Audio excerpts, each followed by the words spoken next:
Buenos días, profesora. Le vengo a comentar la actividad de español del barroco.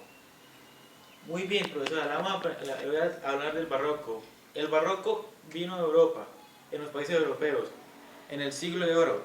Ahí fue donde amplificó más. Las características del barroco son: primera, el barroco tomó temas como el amor y el odio, la vida y la muerte. Segunda característica, el barroco tuvo un gran desempeño, temas como la desesperanza y el desencanto, que ejemplificaron más en las obras. Y también otra característica fue que el barroco tuvo temas como el lenguaje, que ejemplificaban mucho la lengua, o sea, como los idiomas de esa época. También tuvo género. El género son las palabras y expresiones cultas, lo cual simplificaba que su privilegiaba la forma de la obra.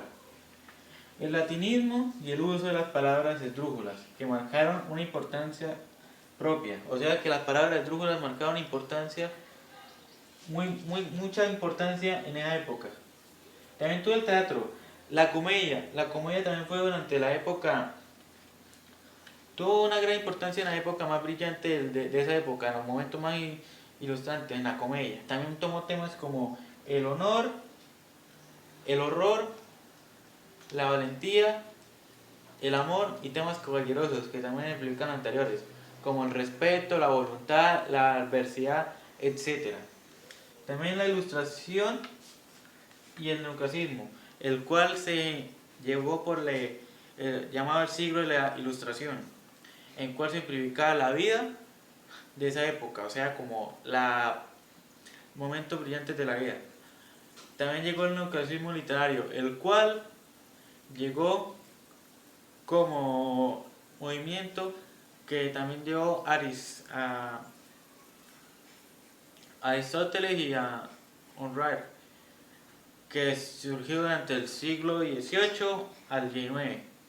Después de eso llegó algunas cosas como los géneros más buscados de esa época eran los temas más buscados de esa época eran la filosofía, las, las obras económicas y la religión.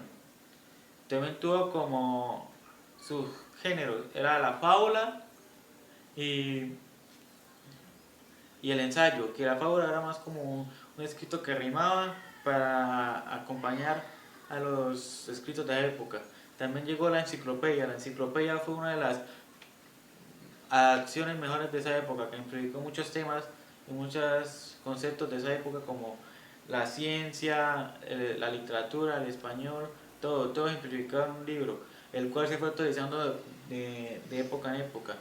También tuvo el romanticismo, el cual se fue, se fue ejemplificando en el inicios del siglo XVIII, digo a finales del siglo XVIII, me confundí, lo siento, lo cual simplificaba más ese tema, lo que significaba que el romanticismo era más explicado a los sentimientos y a las cosas sentimentales de esa nación, lo cual se había formado por la actividad del movimiento racionalismo. Bueno, profesora, muchas gracias por su atención y por haberme escuchado.